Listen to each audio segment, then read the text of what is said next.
let's take a look at our top selections for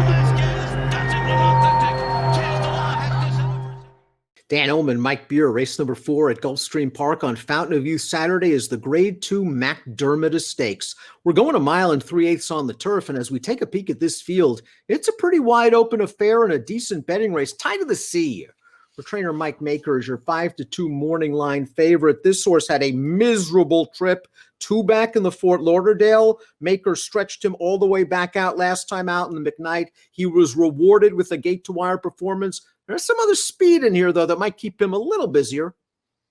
Yeah, we'll see if they go after this horse early. He clearly is a horse who prefers going longer, Dan.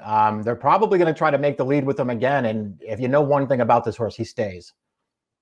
And as we take a look at the Timeform U.S. pace projector, the 6 Phantom Currency is expected to make the lead. I'll disagree. I think Tie to the Sea is going to go to the lead. I think Phantom Currency is going to sit second. They've played this game before at Keeneland back in October, where Tie to the Sea broke inside Phantom Currency, made the lead, and beat Phantom Currency.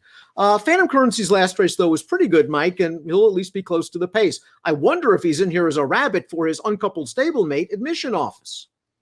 Yeah, I mean, if he is in here to ensure some pace, it could certainly change things. Based on his last race where he won going 9 furlongs, he's not making the lead if that's how they ride him. I mean, he just got loose on a very easy pace that day. He's going to have to work harder than that in here.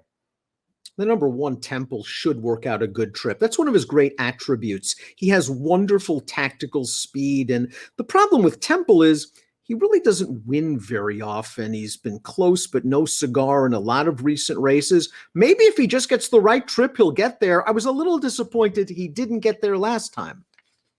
Yeah, agreed. I mean, it's hard to make the, he needs the right trip argument because he keeps getting good ones and not getting there. And I think that was the case in the McKnight last time. Dan, I mean, what was wrong with the ride Irad gave him? He had him in a perfect position. He rolled up on Tie to the Sea in the stretch to get to even terms, and he was turned away. Basha, the number 2, is taking a ginormous step up the class ladder. Last time out, he ran in a monsoon. He was completely shuffled out of it on the backstretch to last on the 3rd turn. And as we pick up the tape, it's after the trouble. You go back into Formulator, just watch him get shuffled out. He's now going to still make a run on the outside. This is a pretty good effort from this 7-year-old. He doesn't win very often. The distance at least is fine for him, but he's taken a big step up in class. But watch this trip in Formulator and maybe wait till he finds another 25 starter. Yeah, probably one to follow. If they can find one going long for him, maybe that's why his connections decided to take a shot here, Dan. They stretched him out last time he ran well, so they figure they'll go on with it. This is obviously a much tougher race.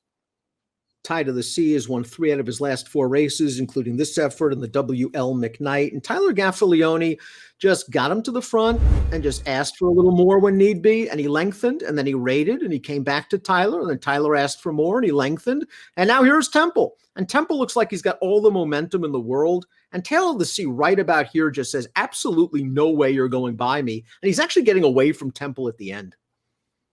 Yeah, I agreed. I mean, he let that horse get up to his flank there in the stretch, and then he just turned him away at the end. That was a good performance from this horse. I guess he is the horse to beat here, Dan. His form is good. He wants to go long. He's going to be on the lead in here. There's plenty to like. Moon Over Miami might be the sleeper for Bill Mott.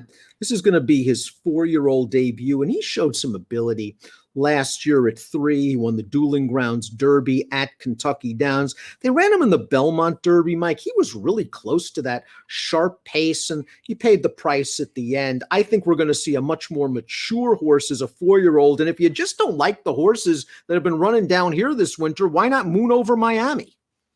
Yeah, I think he has a chance to take a big step forward as a 4-year-old. He actually ran some really nice turf races last year, I thought, Dan. In particular, that Dueling Grounds Derby. I know the Kentucky Downs races can be hard to get a handle on. I just thought he ran really well that day. I would just, talking about his Belmont Derby last time, I would just say to pay attention to the way that race was run, because it was a day when they took the rails down at Belmont and you had to be inside to do any running in there. The first 3 finishers all rode the fence. This horse was chasing on the outside the entire way. I think it cost him. And if you watch again in Formulator, he was 3 wide, about 5 furlongs out, and all of a sudden he started getting a little one-paced and grindy. He was okay, I think, Moon over Miami, considering the way that race was run. Sir Sahib is a one-run closer. He needs an electric pace up front. He might get a fast pace in here. He ran some nice races at Woodbine. He didn't run very well last time out in the McKnight, and he's the kind of horse that just doesn't win very often. I can see him clunking up for a piece considering a fast pace.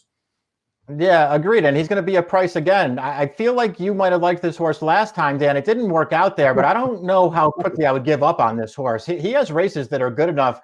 And I mean, what chance did he have last time? Away at the back of that field, he's rated off the pace. They're not going fast in front of him. He's better than that. Phantom Currency is the 6, and yes, he has been beaten by Tide of the Sea in the past. Maybe he turned the corner last time out for Brian Lynch. What a wonderful ride from Julian Leparoux, who's one of the more underrated front-running riders in the world. Let's watch Leparoux nurse Phantom Currency on the lead. They went a half and 50, 3/4 and 113. Phantom Currency is supposed to sprint home when he gets that situation. He was helped that Monarch's Glen had a very wide trip. He was helped that Endorsed is probably not a turf horse. This is a big step up in class, but you know something? I think he's okay, and I think there's a chance that maybe he does not need the lead because it's hard to imagine him getting it. Yeah, agreed. If he can do it without the lead, then he could be a dangerous horse in here. He just stole that last race, though, Dan. I mean, it was slow early. It was fast late. He had all the best of it. It just made it hard for me to take him, but he has run some okay races prior to that.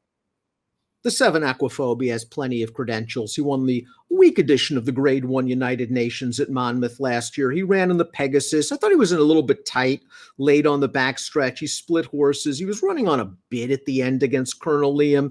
He's a versatile horse that just fits on his best. Yeah, he does. I mean, I like this horse. I still, I know he won the UN, Dan. I still don't really buy him as a true graded stakes horse, but he looks like an okay fit in this race. I'm a huge fan of the 8 admission office. The issue with admission office is always what kind of trip is he going to get because he has no early speed. And we've seen races where we could argue admission office has been best, but because he's so far back, either he doesn't get pace or the trip doesn't work out. He ran a lot better last time out in the Grade 3 Tampa Bay, his second start off of a lengthy layoff. Let's watch that race right now. But as you see, he is far, far behind. He was fortunate that he got a lot of pace to run at. He's going to run up at the end of this race, and I think it sets him up to stretch him back out. I think this distance is okay for him.